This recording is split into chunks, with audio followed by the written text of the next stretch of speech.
નમસ્કાર મિત્રો અત્યારના સૌથી મોટા સમાચાર સામે આવી રહ્યા છે જૂનાગઢથી। વિદ્યાર્થીઓના બસ રોકો આંદોલનના કારણે જૂનાગઢ બગસરા અને વિસાવદરનો રોડ 4 કલાક સુધી બ્લોક થઈ જતા ભારે જામ સર્જાયો હતો। જોકે જૂનાગઢ તાલુકા પોલીસ અને એલસીબી પોલીસની દરમિયાનગીરીથી સ્થળ પર ડેપો મેનેજર પહોંચ્યા હતા। વિદ્યાર્થીઓની માંગણી સંતોષી લેતા અંતે આંદોલન સમેટાયું હતું અને વાહનોની અવરજવર શરૂ કરાઈ હતી। મિત્રો, અન્ય મહત્વના સમાચારની વાત કરીએ તો વરસાદની આગાહીની 2 જુલાઈથી વરસાદની આગાહી વધારે માનવામાં આવી રહી છે। 2 જુલાઈના રોજ સાબરકાંઠા, અરવલ્લી, મહીસાગર, નવસારી, વલસાડ જિલ્લામાં અતિભારે વરસાદનું ઓરેન્જ એલર્ટ, જ્યારે બનાસકાંઠા, દાહોદ, પંચમહાલ, વડોદરા, છોટાઉદેપુર, ભરૂચ, નર્મદા, સુરત, તાપી, ડાંગ, અમરેલી, ભાવનગર જિલ્લામાં યલો એલર્ટ જાહેર કરાયું છે। 3 જુલાઈની વાત કરીએ તો 3 જુલાઈના રોજ ગુજરાતના અનેક જિલ્લામાં સૌથી વધુ વરસાદનું જોર રહેશે, જેમાં સાબરકાંઠા, અરવલ્લી, મહીસાગર જિલ્લામાં ઓરેન્જ એલર્ટ, જ્યારે કચ્છ, બનાસકાંઠા, મહેસાણા, ગાંધીનગર, ખેડા, પંચમહાલ, દાહોદ, તાપી, ડાંગ, નવસારી, વલસાડ, અમરેલી અને ભાવનગર જિલ્લામાં યલો એલર્ટ જારી કરાયું છે। મહત્વનું છે કે 4 થી 6 જુલાઈની પણ આગાહી સામે આવી ગઈ છે। ખાસ કરીને કચ્છ, બનાસકાંઠા, સાબરકાંઠા, અરવલ્લી, મહીસાગર, પાટણ, મહેસાણા, અમરેલી, ભાવનગર, નવસારી, વલસાડ, સુરત જિલ્લામાં ગાજવીજ સાથે ભારેથી અતિભારે વરસાદની આગાહી કરવામાં આવી છે। મિત્રો, અન્ય મહત્વના સમાચારની વાત કરીએ તો ગુજરાતના તાપીમાંથી ચોંકાવનારો કિસ્સો સામે આવ્યો છે, જ્યાં માતા અને પુત્રીનું વીજ કરંટના કારણે મોત થયું છે। કપડાં સૂકવતી વખતે વીજ કરંટ લાગી જવાથી મોત નીપજ્યું હોવાનું સામે આવ્યું છે।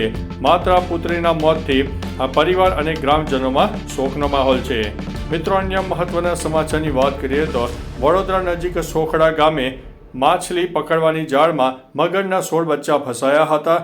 અંતે તેમને રેસ્ક્યુ કરીને તેમને સુરક્ષિત જગ્યાએ છોડી મૂકવામાં આવ્યા છે। મિત્રો, અન્ય મહત્વના સમાચારની વાત કરીએ તો વડોદરામાં કોર્પોરેશનના ફાજલપુર કુવામાં વરસાદી પાણીની આવક સાથે રેતી અને માટી ભરાઈ જતા 2 કરોડ લીટર પાણીની ઘટ થઈ છે। મિત્રો, અન્ય મહત્વના સમાચારની વાત કરીએ તો અલ્હાબાદ હાઈકોર્ટનો મોટો ચુકાદો। ફેસબુક ઉપર પાકિસ્તાન જિંદાબાદની પોસ્ટ શેર કરનારા 62 વર્ષીય આરોપી અંસાર અહેમદ સિદ્દીકીની જામીન અરજી કોર્ટે નકારી દીધી છે। આ સાથે કોર્ટે કહ્યું છે કે રાષ્ટ્ર વિરોધી મામલા પ્રત્યે ન્યાયપાલિકાની સહનશીલતાની આ પ્રકારના મામલા વધી રહ્યા છે।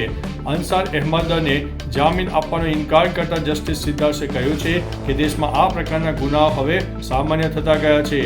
મિત્રો, અન્ય મહત્વના સમાચારની વાત કરીએ તો તામિલનાડુમાં મોટી દુર્ઘટના, ફટાકડા ફેક્ટરીમાં પ્રચંડ વિસ્ફોટ, 5ના થયા છે મોત, 4થી વધુ લોકો ઈજાગ્રસ્ત થયા છે। મિત્રો, અન્ય મહત્વના સમાચારની વાત કરીએ તો ઇઝરાયલ અને હમાસ વચ્ચે સીઝફાયરની ચર્ચાઓ વચ્ચે ગાઝા ઉપર હવાઈ હુમલા થયા છે। ઇઝરાયલે સોમવારે ગાઝામાં સ્થિત કેફે, સ્કોલ અને ભોજન વિતરણ સ્થળે હુમલો કરતા આશરે 94 લોકો માર્યા ગયા છે। યુનાઇટેડ નેશન્સના રિપોર્ટ અનુસાર છેલ્લા 15 દિવસમાં ઇઝરાયલના હુમલામાં ગાઝાના 1000થી વધુ લોકો માર્યા ગયા છે। ઇઝરાયલના હુમલાના કારણે ગાઝામાં રહેતા 23 લાખ લોકો સામે ભૂખમરાનું સંકટ ઊભું થયું છે। મિત્રો, અન્ય મહત્વના સમાચારની વાત કરીએ તો પાકિસ્તાનના વિદેશ કાર્યાલયે સોમવારે એટલે કે 30મી જૂનના રોજ જાહેર કરેલા એક નિવેદનમાં જાણવા મળ્યું છે કે પીસીએને પૂરક ચુકાદો પુષ્ટિ આપે છે કે સિંધુ જળ સંધિ માન્ય અને કાર્યક્ષમ છે। અમે ભારતને તાત્કાલિક સિંધુ જળ સંધિની સામાન્ય કામગીરી પુનઃસ્થાપિત કરવા અને સંધિની તેની જવાબદારીને સંપૂર્ણ અને પ્રામાણિકપણે પૂર્ણ કરવા અપીલ કરીએ છીએ। મિત્રો, અન્ય મહત્વના સમાચારની વાત કરીએ તો ઉના તાલુકાની ઊંટવાડા ગામની પ્રાથમિક શાળાના 13 વર્ગખંડો પૈકી 11 અતિ જર્જરિત સ્થિતિમાં આવી ગયા છે, ત્યારે વિદ્યાર્થીઓ ગ્રાઉન્ડમાં બેસીને અભ્યાસ કરવા માટે મજબૂર બન્યા છે। તો ચાલો મિત્રો,